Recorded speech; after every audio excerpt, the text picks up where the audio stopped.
এটা video video, ছবি না। এই শাহাদাত ভিডিও প্রোগ্রামে এই ফারুকীর সাথে। কেন কেন এই দুর্নীতিবাজরা এত বড় দুর্নীতি করে জামিনে বের হয়ে এখন আবার এই ফারুকীর সাথে কাজ কি তার?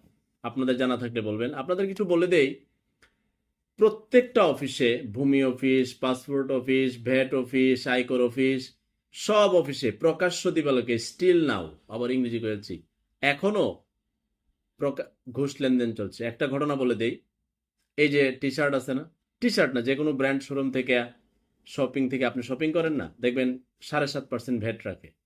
আমাকে একজনের ঘটনা বললো, কিন্তু সেখানে ক্যামেরা চালানো যাবে না, ফুটেজ কালেক্ট করা যাচ্ছে না।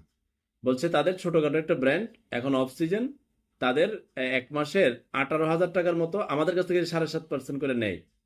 18,000 টাকার মতো তাদের ভ্যাট আসছে, তাদের একটা ধারণা 20-22 হাজার টাকা। এটা সরকার